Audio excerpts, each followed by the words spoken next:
Ladies and gentlemen on YouTube, it's the Natural Born Thriller, welcoming you all to AEW, where it tends to all elite wrestling reviews.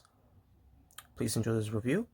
Just like I did with my Impact Wrestling review, doing something a little different here pertains to this review, so please enjoy. The first thing we're going to talk about for this all elite wrestling reviews, first, AEW Dark results from January 5th, 2021. Your commentators, Excalibur and Taz. And this was the show that featured you know after Dynamite was over, pertains to unfortunately pertains to the loss of Brodie Lee. This was a show that they had to recover from afterwards, and boy did they do that. Obviously there's still some sorrow on the show here because of Brodie Lee's death, but they managed to pull through it, and we're gonna ready to talk about this show itself. So let's get to it, and then we'll get to what happened on Dynamite, where it tends to New Year's Smash. The opening match was Jungle Boy being accompanied by Luchasaurus and Marco Stunt versus Nick Comoroto Comoroto, I meant to say. And so Nick Comoroto is back, and he's looking different now, and I like it, you know. I mean, I like him before though, but yeah, I like him. Jungle Boy, he's got a new theme song called Tarzan Boy. You know,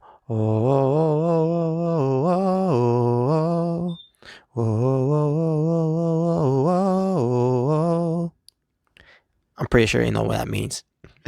So yeah, AEW got rights for the song for Jungle Boy himself. Isn't that nice? Jack Perry, Jungle Boy Jack Perry got that on the Tarzan Boys theme song. So the match itself, Jungle Boy versus Nick Comoroto ends up being decent with Jungle Boy winning, and then we get to the next match. Yeah, just gonna rush through this, folks. You have the rematch on Dark. The Pink Dream, Alex Gracia versus the Native Beast, Nyla Rose, being accompanied by Vicky Guerrero. Together, they are the Vicious Vixen. Excuse me.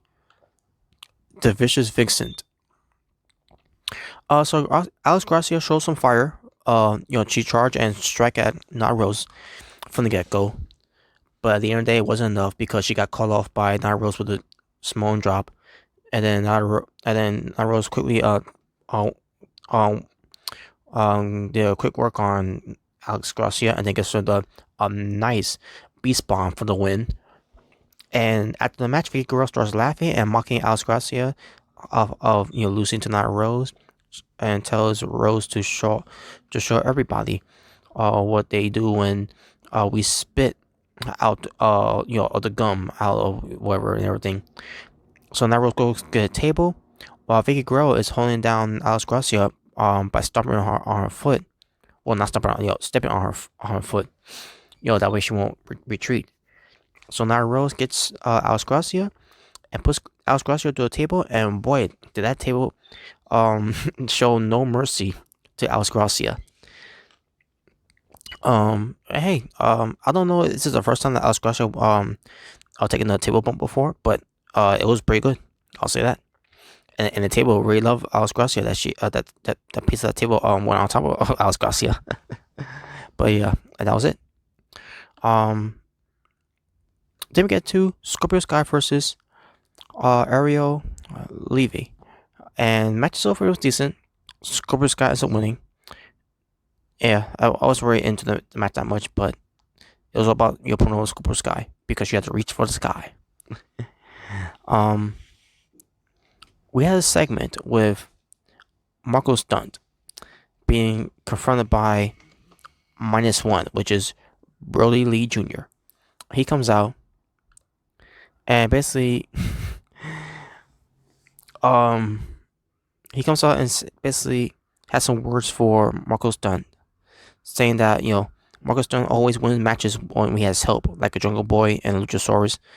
Like the one says that when he gets older, he's gonna be more taller, which I can see that by the way. I know he's gonna be more taller.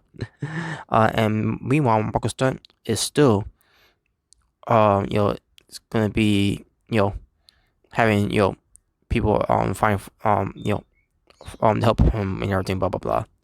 But yeah, but all of a sudden they start fighting. Well, basically shoving each other, I should say. Cody Rhodes comes out, Matt Jackson, I should say. Tony Khan comes out, holding back -1, Brodie Lee Jr. Yeah, a couple of people holding back Marcus Stone. I think it was QT Marshall, whatever, and everything. It was entertaining. It was goofy and all, but it was entertaining. And let me just say this: Brodie Lee Jr. His future is bright in professional wrestling. He's a good talker. He just proved it on the show here, and on top of that, when it pertains to his wrestling, let me tell you, he's got he's still he's a kid, obviously, and he knows what the stuff looks like. He knows what he knows what is what's supposed to look like, and he knows what he's doing. But it was nice to see some YouTube videos or videos of any kind on social media of Brodie Lee Jr. Giving Alan Cole a piece of his mind, Top Flight a piece of his mind, Tyson Kidd, even a Liv Morgan. Let me tell you this: the video that I saw of when Tyson Liv Morgan versus Brodie Lee Jr. Brodie Lee Jr. knows how to do the yes kicks better than Brie Bella, because unlike Brie Bella, Brodie Lee Jr. knows how to kick Liv Morgan the way that she's supposed to be kicked, instead of being kicked in the face twice. I was but yeah, Brodie Lee Jr. man, he's got that wrestling instinct. He's got that wrestling blood running through his veins because of his late father, Brodie Lee. So I see a bright future in him, and this is what they have in mind with him having an AEW contract too. Now, obviously, he won't be a full-time wrestler once he gets older, obviously, but he's got a long way to go, man. And he's ready to catch up too. I can see a bright future in Brodie Lee Jr.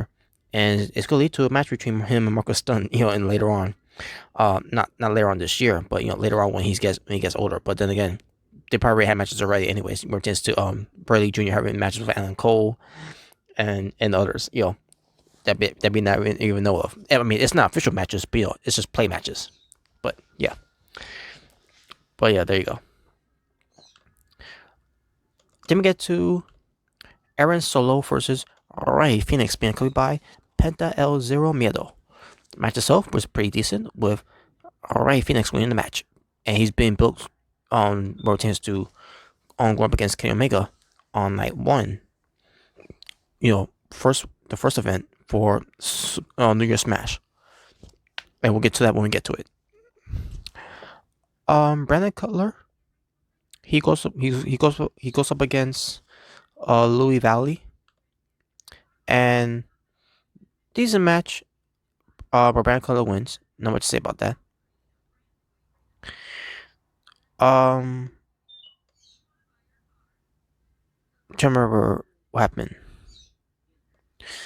Hey, there's a couple of wrestlers that was saying message to the late Brodie Lee.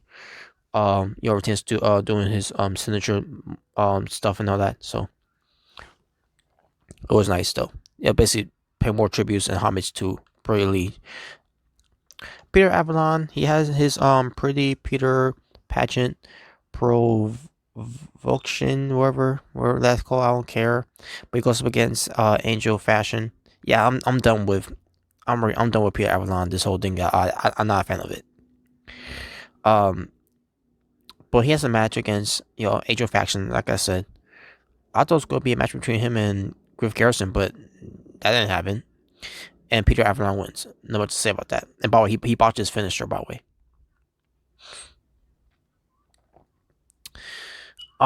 Then we get to Diamante and Ivelisse, the AEW Women's Tag Team Tournament 2020 winners.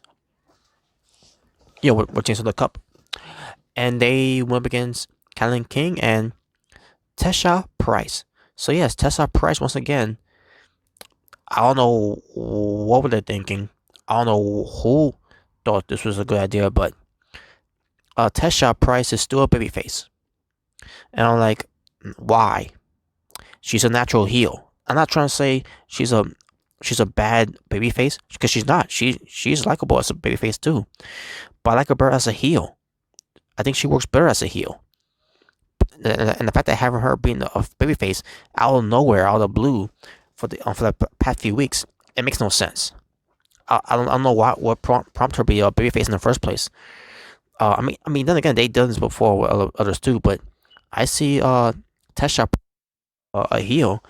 And they could have done something with the whole thing with her being with Danny Jordan and I can't remember who else that I would say too.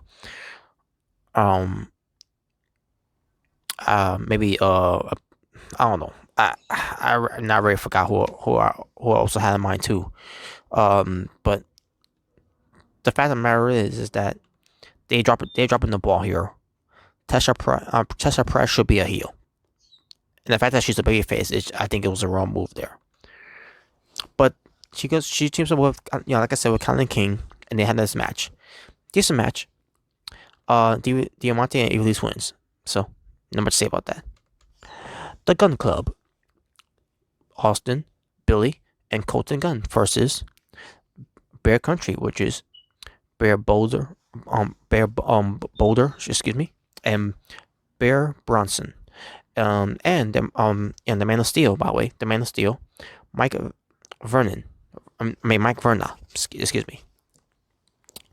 Matches over, it was decent, with the Gun Club winning. By the way, I got mentions to the Man of Steel, Mike Verna. He had a nice interest attire, and it pertains to him wearing a cape and all that. Because he's he supposed to be he's basically Superman and everything. So, except he can't win. So, but the Gun Club wins. Not much to say about that. Then we get Shanna versus Viperous. Viperous, by the way, I don't think I remember mentioning much about her, but just her look, her unique look, which she's got a gauntlet look with half her hair is black and half her hair is white and it's long hair. Now I don't know, maybe it's like some kind of wig that's attached to her hair or whatever, but you see how she looks though. She's got a good look and I like her. She's got potential, but she goes up against Shanna. Match itself ends up being pretty decent. Shanna, ever since coming back to AEW, it's all I can say is that she feels right at home being back in the AEW, and she wins the match. So there you go. Matt Sydal versus Baron Black. Match itself, it was decent with Matt Sydal winning the match. Then we get Thunder Rosa. Thunder Rosa, she had inspiring outfit for her ring attire and her entrance attire of the late great Selena. I loved it. I loved it.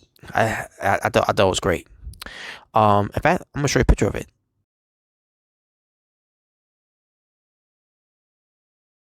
And yeah, there you go. Now you know what I mean.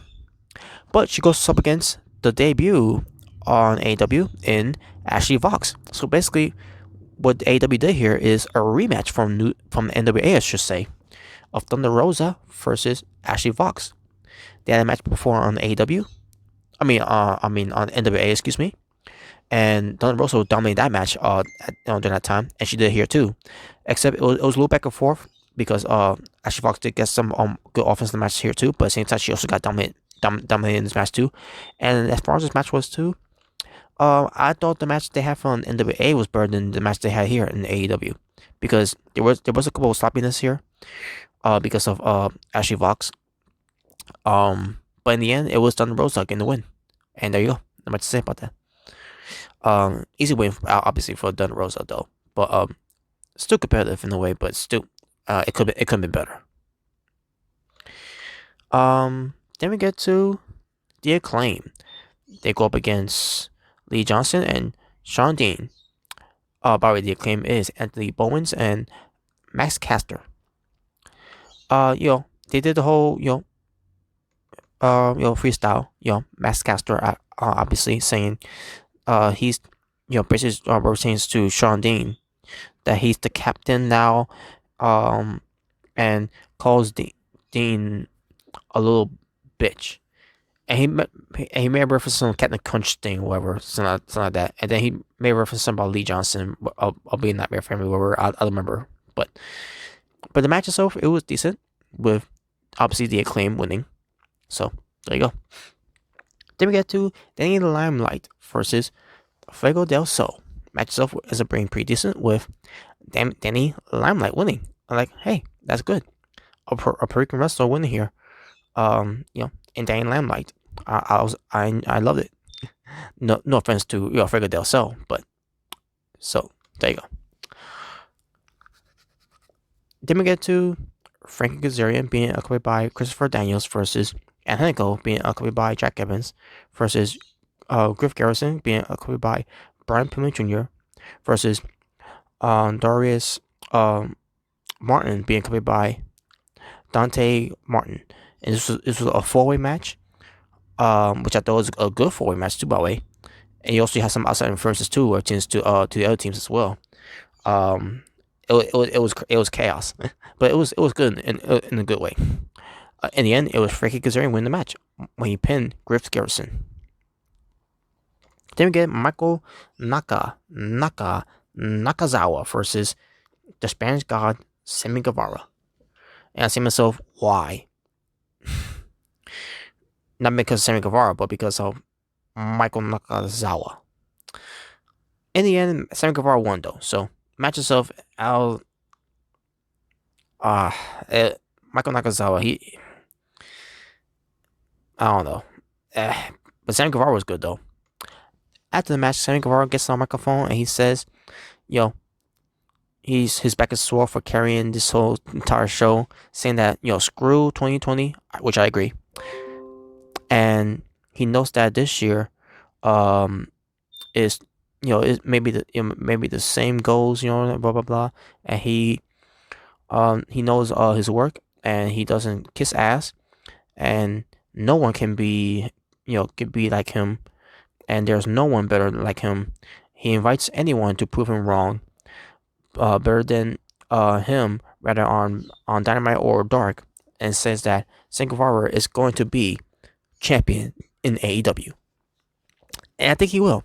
I think he will be TNT champion. He won't be he won't be world champion, obviously, but I believe he's going to be AEW TNT champion. If not, maybe the tag titles with, if I can guess, MJF. But we shall see. But yeah, good promo there from Sammy Guevara. Good promo. And finally, the main event. It features Serpentico being accompanied by Dr. Luther versus 5, which is Alan Angels of the Dark Order. And this was 5's tribute match to Brodie Lee. And the match itself was pretty decent, with 5 winning. After the match, you have -1 coming out, along with a couple of the Dark Orders, mocking Dr. Luther, but pertains to the stupid red ball on his head, and calls Luther stupid and says Dark Order will always beat you and everything, and that was it. So yeah, man, Brodie Lee Jr. He's kind of a good promo. He's wrestling a lot. Not an official wrestling match. It's just a plain wrestling match. With a lot of Brodie Lee's friends and peers and all that, and and in a way their family too. And there you go. And that was the show for AEW Dark. Your tunes to this All Elite Wrestling Reviews, the show from January 5th, 2020. Now it says here, the Toma Wrestling was 16 matches because it was a 2 hour and a couple minutes whatever show it was. So I'll take the word for it. Retains to 16 matches. My overall strength for the show, I'm gonna go with a 7.5 out of 10, and that will conclude the results of AEW Dark, the show from January 5th, 2021. And now we got AEW Dark out of the way. Let's get to AEW Dynamite in the way now. AEW Dynamite presents AEW New Year's Smash, the show from January 6th, 2021. Besides AEW Dark, this is the new year kicking off on TNT of 2021, where it pertains to All Elite Wrestling. Now, where it pertains to the shows itself, where it pertains to New Year's Smash, this is part 1. Part 2 was actually pre-recorded, I should say, on January 7th. Where it pertains to the shows that's going to be airing on next week's show on the 13th, which is coming up. But anyways, but where it pertains to this part of it, basically, yeah. So this is your AEW Dynamite results. Where it pertains to AEW New Year's Smash, the show from, again, January 6, 2021, in Jacksonville, Florida, at Daily's Place, with the attendance of 770,000. 770 in attendance, and the crowds were loud, and they were into the show too. Your commentators, Excalibur, good old JR Jim Ross, Tony Schiavone, and special guest commentator Chris Jericho. Just like he was last week, this week he's do commentary again, and I think they may announce that he's going to do commentary again on the next New Year's Smash as well. So, but there you go. And on top of that, yes, Snoop Dogg on the show as well. We'll get to it when we get to it. But yeah, just to get out of the way, the Toma Wrestling were 5 matches. So let's get right into it. The opening match was an 8-man tag team match that featured the Young Bucks, Matt and Nick Jackson, teaming up with SCUs, Christopher Daniels and Frankie Kazarian, versus the Acclaim, Anthony Bowens and Max Caster, teaming up with the Hybrid 2, Angelico and Jack Evans. It lasted 9 minutes and 59 seconds, basically a 10-minute match. And yeah, match itself was it was a fun, good opening match.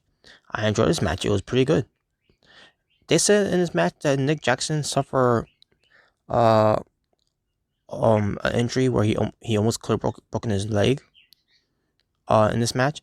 I didn't really see any signs of any kind, when I look back at it. So I don't know. I just don't know.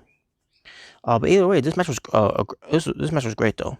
A lot of cool hot spots and all that. Oh, by the way, Max Caster was basically talking about how Frankie Kazarian's rapping freestyle was on the level of Snoop Dogg, which it wasn't. He's saying it wasn't that good, and saying that fans were comparing Max Caster's freestyle as to being the new John Cena, and he literally name dropped John Cena on AEW. I could not believe that. The last thing I wanted to hear on AEW was a John Cena reference. But whatever. However, in the end, it was the Young Bucks and SCU winning the match, and Christopher Daniels was one who picked up the win here because he was legal onto Jack Evans. And there you go. Not much to say about the match. Like I said, it was a good, fun opener. Where it tends to what we could we expected more. Coming up on the show here, where it tends to Jon Moxley returning, Sting appearing, some other things happening too. We'll get to it when we get to it. But let's get to what happened next.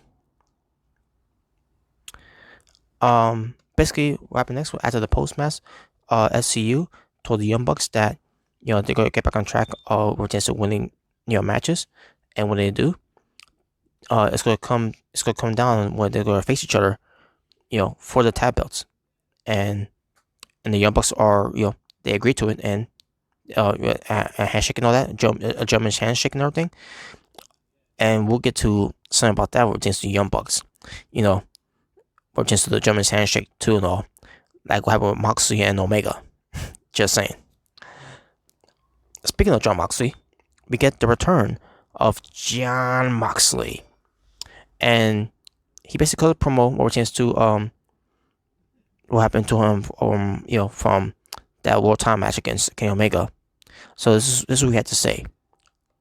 Kenny Omega,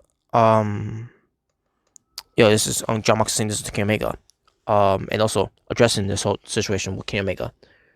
And I quote: "You may have expected me to come out here tonight, cussing up a storm, screaming bloody murder about the events that transpire on December 2nd, but where I come from, complaining doesn't matter. Sometimes all you can do is take it on the chin and stare down that advisor, advice, and adversity, I meant to say, and you don't back down an inch. So no, I ain't going anywhere. But what to do with Kenny Omega? And that guy, he's hanging around with that looks like a used car salesman, and have zero tolerance for shitty people. But tonight, the AEW Championship is on the line, and I gave my heart and soul to protect the integrity of that belt.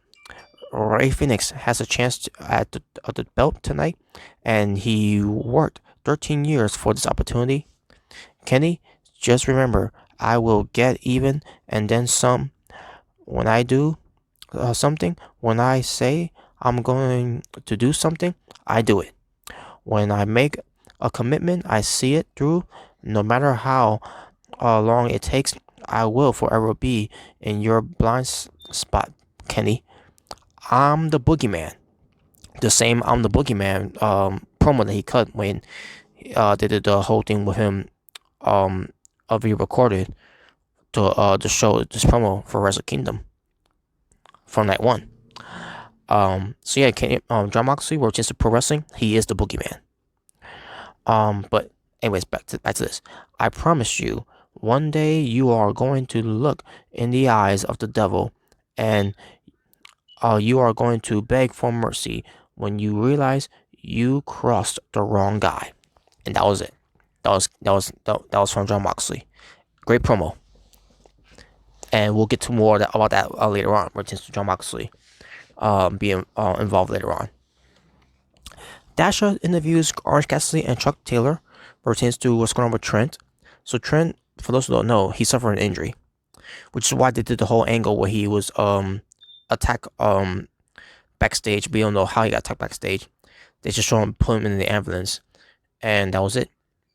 And basically, they said that Chuck Taylor obviously said that he's gonna be gone for 4 to 5 months. That's a long way, folks. And then also the best man, Miro, Super Bad Girl Penelope Ford, and Super Bad Kip Sabian shows up, and basically not much to say here. Other than Miro's challenges Chuck Taylor to a match for the next show of of New Year's Smash, I meant to say. And if Chuck Taylor loses, then he's gonna be Miro's young boy, whatever that means. So that was it. And Bobby Hicks, he accepted the challenge. Not much to say about that. I find that very distasteful. As soon as Miro said young boy, I was like, yeah, that was a little distasteful there. Jake Hager of the Inner Circle versus Wardlow, also of the Inner Circle, was on, and you have MJF, Proud and Powerful, which is Santana Ortiz, and the Spanish God, Sammy Guevara on the stage watch it on other match while these two, get it all out of the system. That's basically what it led to. This match of Jake Hager and Wardlow is to get their their angers and whatever issues they have out of the system, so that they could get past this and be a faction that can get along. So this match happens. Two big guys in the match. That's a 10 minutes and 17 seconds. Excuse me. I thought this match was good. I thought these guys had good chemistry in the match here. And then in the end, Wardlow got the win. Wardlow got the win with the F10, and that was basically it. I thought these guys had a good match here, and that's it. That's the end of that match. After the match, they fist bump and all that, and that was basically it with that one. So, not much to say about that. And Jericho, he did want Jericho to win, but at the end of the day, after the whole thing went down, Jericho still put over Wardlow as being someone to be you can't be messing with in the ring, because he will mess you up and all that. So yeah, it was a good match. And now the Inner Circle can move on and be a unit. Matt Hardy with Private Party. Before we get to that point, Private Party are there, and basically one of them brought the gin, but forgot to bring the juice. I think Isaiah Cassidy the gin, and Mark Quinn didn't bring the juice. So who brought the juice? Snoop Dogg came in and he brought the juice. And then all of a sudden, as they're greeting each other and all that, Matt Hardy shows up, or should I say, Big Money Matt. Now they did this segment with Big Money Matt and Private Party on BTE, where it pertains to Private Party. If they sign the contract that Matt Hardy has done, that he gets 30% of the cut. And we're talking about each, by the way, 30% each from Isaiah Cassidy and Mark Quinn. And this was and led to the show here, that in the contract, everything is agreed to and all that. Everything that that the lawyers agree with and all that, and they signed it. And Matt Hardy says, and just to show you how I'm not an evil person, your cameos, your Twitch, whatever, and everything, those old third party affiliates, he's not going to take that away from them. So yeah, there you go, which is good. Matt Hardy is not that type of person. So there you go, and we all know why. We all know why Matt Hardy did that, by the way. But that was it. And and then they're gonna have a private party later, and Snoop Dogg is invited. So there you go. All right, now we get to the weigh-in. I meant to say, the weigh-in. I guess I didn't know this was gonna be a weigh-in. I thought it was gonna lead to a TNT match. The TNT Championship match. I meant to say. Speaking of which, the TNT Championship title belt is now the black strap, because the original TNT Championship title with the red strap, and no, not the incomplete one. I'm talking about the complete one. Pertains to Brodie winning the belt. That belt is now has been retired. The red strap, because Brodie, the greatest TNT champion of all time. No disrespect to Cody Rhodes, but that belt now belongs to Brodie Lee Jr. because he is the TNT champion for life. So they decided to put a black strap for Darby Allin, and that's exactly what he got. So that's gonna be the I would prefer the white strap. That's just me. But hey, they went black with, so it's whatever. But anyways, so that's the new design now for the TNT title. Not much of the design change other than the strap. So, but they get this weigh-in happening here.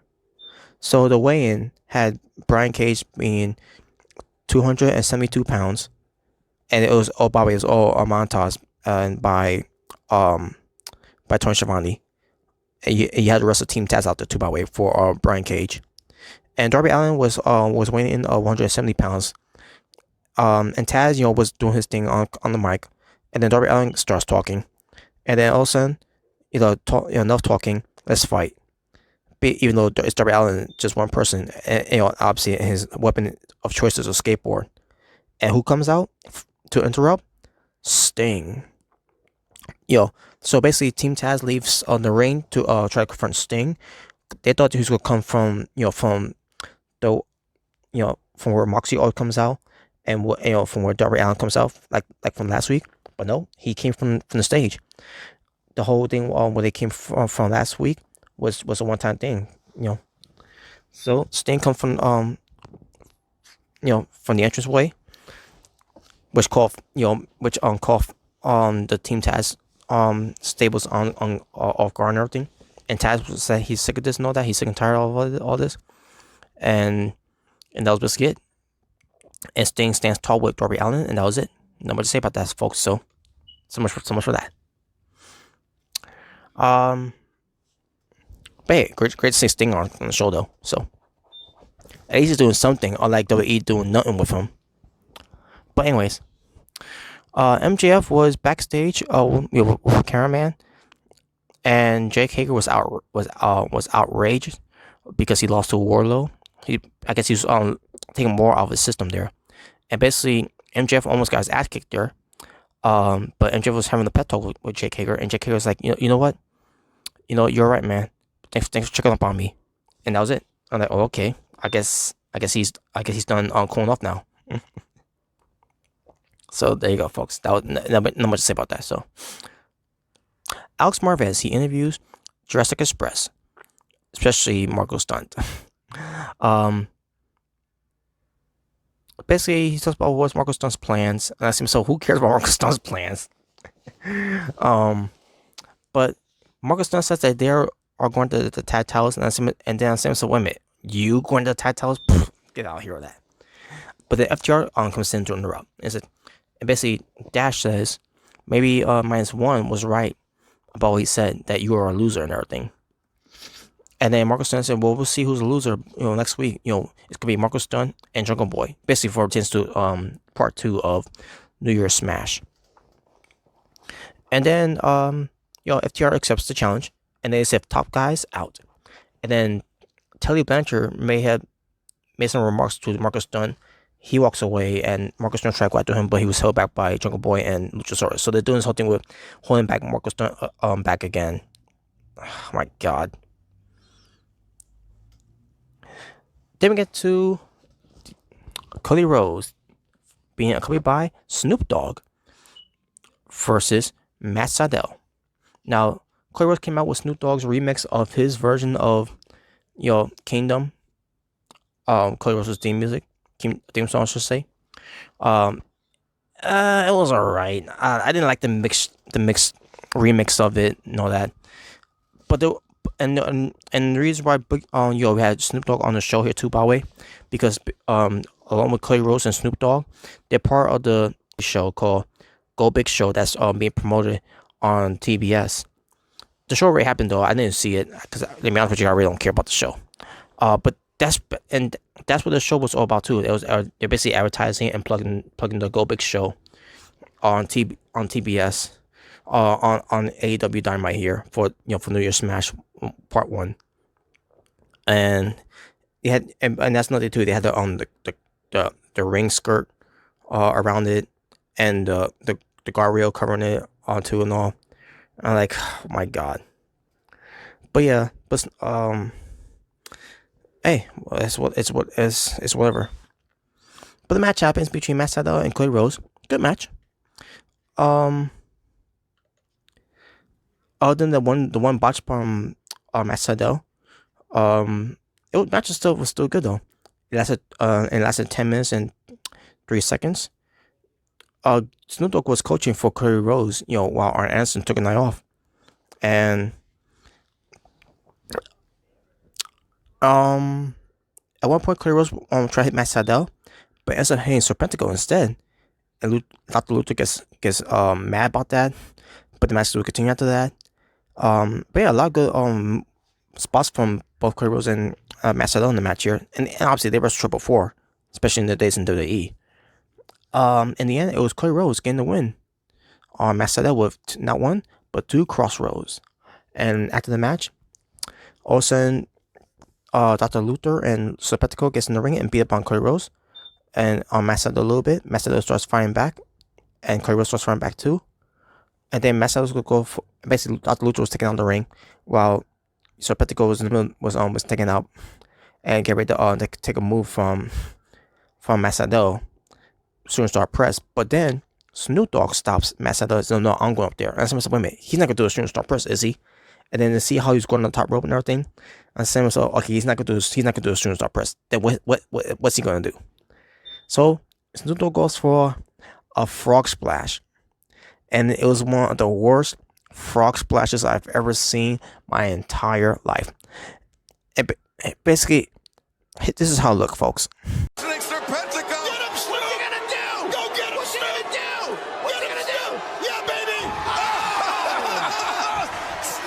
Yeah, it was that bad, but it made me laugh though.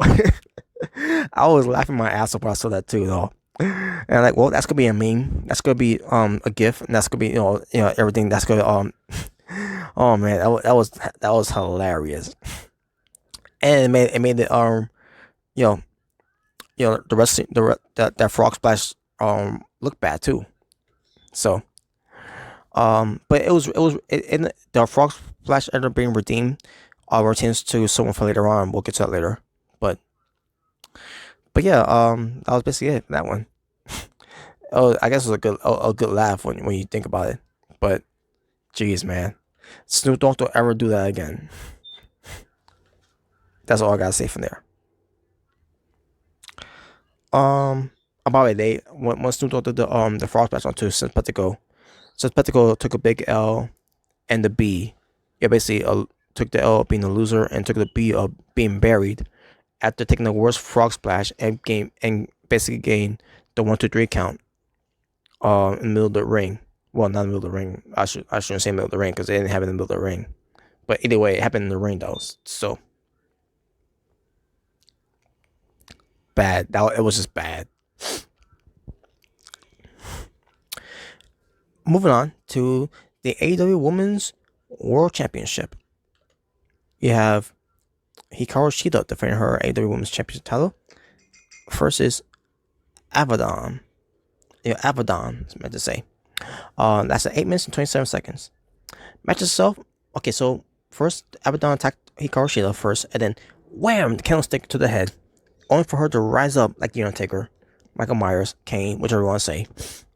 And then they get into the ring, and the match began, and they started going at each other. And the match was decent match between the two. At one point, Abaddon bit the leg of Hikaru Shida, and then she took her under the ring. Well, first she went to the ring first, Abaddon, and then went outside the ring because she realized they was gonna get counted out. So then all of a sudden she gets Hikaru Shida, drag her under the ring, and referee Bryce Remsburg is trying to see what's going on under the ring, and then Abaddon gets out of the ring. All of a sudden, Hikaru Shida is struggling to get out under the ring, and we see her, bleeding from her neck. So basically, Abaddon bit her again, and by the way, it was a sign of Abaddon of what she did because she had blood on her mouth. So it was right there. It was telegraphing how Hikaru Shida was gonna look. So this ended up being a decent match with Hikaru Shida going over on Abaddon with the rain knee strike. Her version of the Boomerang. And that was it. The rain knee ended the match here. And Hikaru Shida wins, and that was it for Abaddon. Abaddon was laying there dead and everything and all that and blah blah blah. So there you go. Alright folks. Matches announced for part 2 for New Year's New Year's Smash, I meant to say.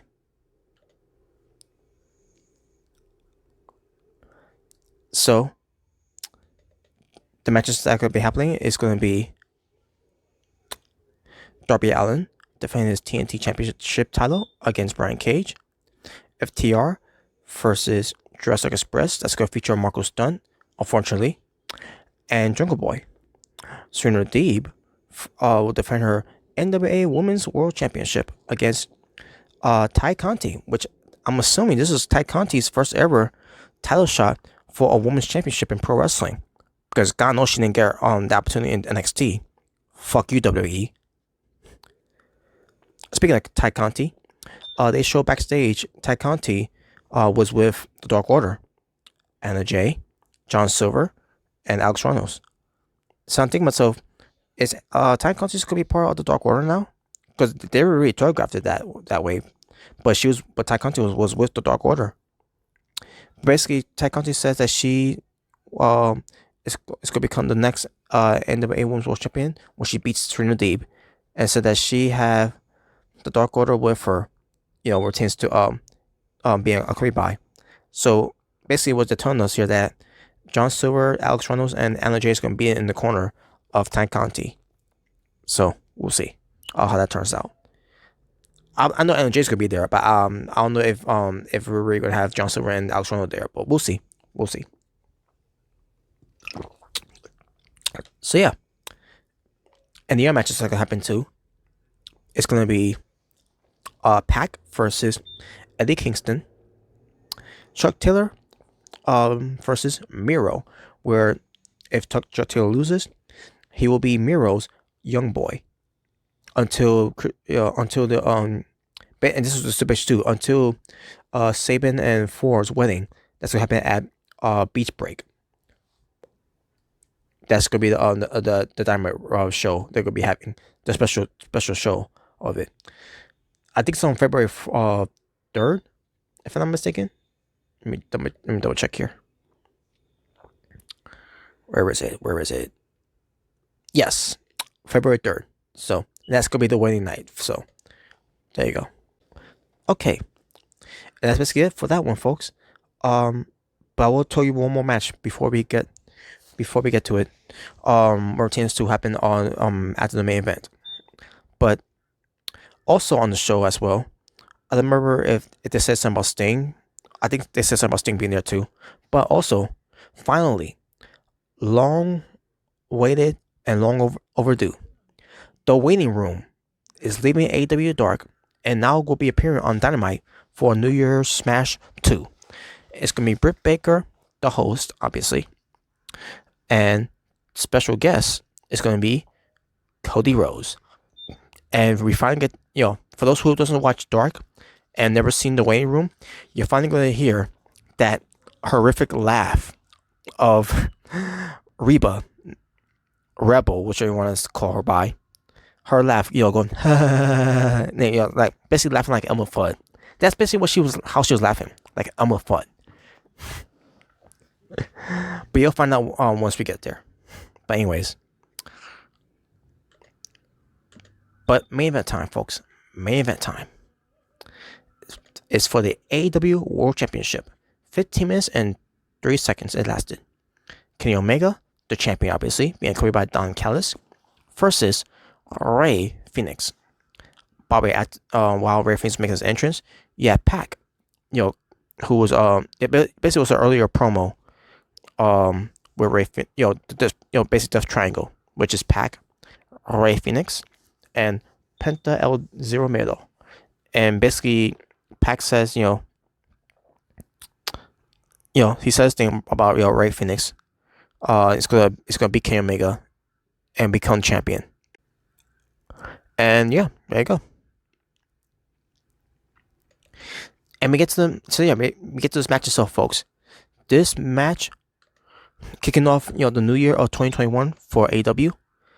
This match, and obviously, Kenny Omega and Ray Phoenix had great matches before, back in AAA. But even in AAA, which I believe was in 2019, that match was good. But this match, it surpassed it. These guys were killing each other in this match. Counters after counters, spots after spot, holy shit. This match was awesome. This match was great. This match was phenomenal. It was just all around amazing. amazing match, false finishes and all that in there in a lot of ways. It was just amazing. And Ray Phoenix's frog splash was great. He was paying homage to the late great Eddie Guerrero. Unfortunately, can't make guys his knees up, so much for that. I wish Sepetico would have done the same thing too, for Snoop Dogg. But anyways, that's not here or there. But yeah, this match was great, folks. Even a little bit of distraction from Don Callis, which it was good. It was gonna be what it was. But in the end, Kenny Omega got the win with the one wing angel, and yeah, and got the win. And when that was over, the Gun Club all of a sudden they left, and you're wondering why am I mentioning that? Well, I'll get to it when I get to it.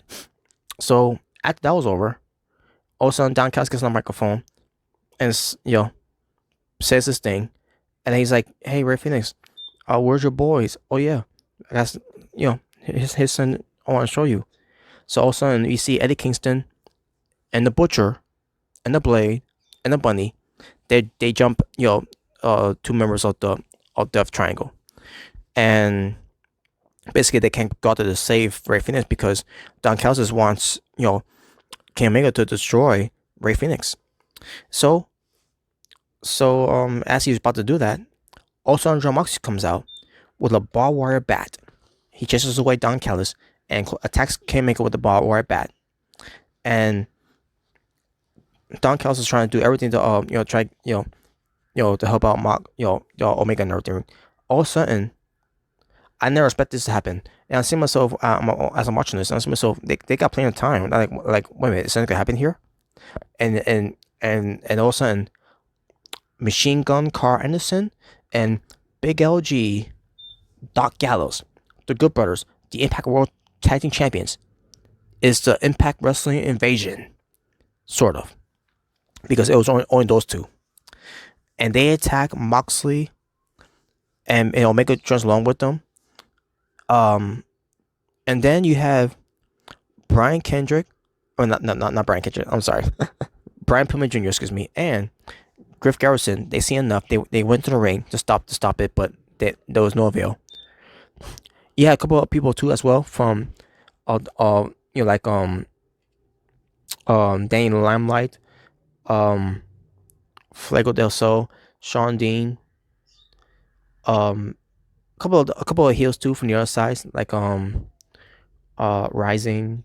I can't remember who else. Oh yeah, what was his name again? I forgot his name. Yeah, he was on Dark too, by the way. I forget his name already. Jesus, I'm sorry, folks. But the point is, they try to help tune up, but they were all taken out by the Bullet Club. Obviously, that's the best way to say it. The Bullet Club: Kenny Omega, Carl Anderson, Doc Gallows. Moxley fights off Anderson a little bit, but again, numbers gang, and they still got the barbed wire bat and everything. All of a sudden, the Young Bucks comes out, Matt and Nick Jackson, and they're like, "What are you doing?" And everything, blah blah blah, and everything. Like this isn't you. What's going on? And all of a sudden, Omega's is trying to talk them down and all that. All of a sudden, they get held by the Varsity Blondes, Brian Pillman Jr. and Griff Garrison. Doc Gallows goes after Brian Pillman Jr. with the belt, and then Matt Jackson super kicks Griff Garrison, and I'm like, what's going on here? And then all of a sudden, Kenny Omega puts up the Too Sweet sign. Holy shit! And then Doc Gallows did it, Carl Anderson did it, and then Nick and Matt Jackson did it too. And like, what that means? WWE, cease and desist. And the WWE fans are being like, look what they did. They did the Too Sweet. They did the click thing. That's that's what some of you are thinking in your mind. That's why it made me thought about it too, by the way. But at the same time, I thought to myself, holy shit, cool moment. It's Bullet Club. Yes. This is awesome. Now, unfortunately, there was no wrestler of Impact Wrestling invading, because I was not even thinking about that, by the way, folks. But when I saw Gallows and Anderson. I said to myself, is there more?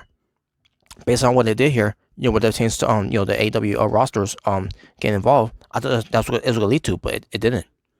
And I think myself, you know, perfect timing for the Gun Club to leave. The Gun Club, they just left. After the match was over with Omega and Phoenix, that great match that they had, and like, how around did they left?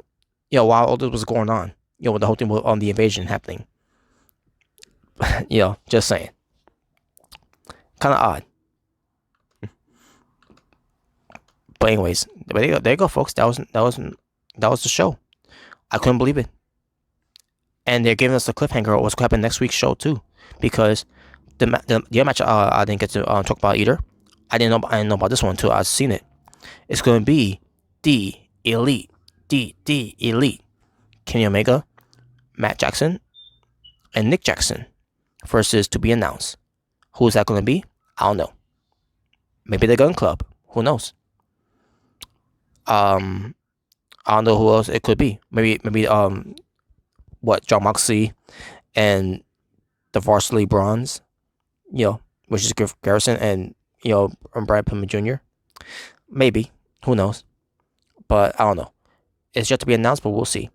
In fact, I don't even know if that match is even gonna happen. I mean, I see it on that's right here on right now, but we're just to AEW's page. I don't know if that even will happen, but who knows? Maybe it will, maybe it won't. Hard to tell. But yeah, there you go, folks. And yeah, that's it. Returns to the AEW Dynamite results. Returns to AEW New Year's Smash Night one, part one, whatever you want to say. And yeah, that was it for that one. The show from January 6th, 2021. 5 matches for the total amount. And my overall rating for the show, 9 out of 10. I mean, I would have given it a 10 out of 10, but at the same time, I couldn't give it a 10 out of 10 because that Snoop Dogg thing that happened. that's a big takeaway of why I didn't give it a 10 out of 10. But and it also pertains to the whole thing what happened at the end of the show. That would have been a perfect 10 out of 10, but nope, because of Snoop Dogg's Frog Splash is what took away from me. Despite how bad that was and everything.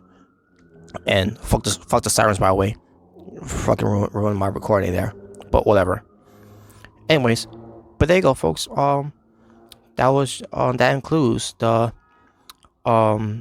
this AEW Dynamite New Year's Smash Part 1 results from January 6th, 2021.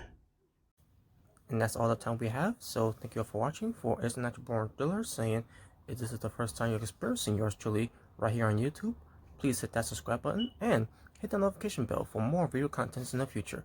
For example, your favorites and mines. Taking out the trash series.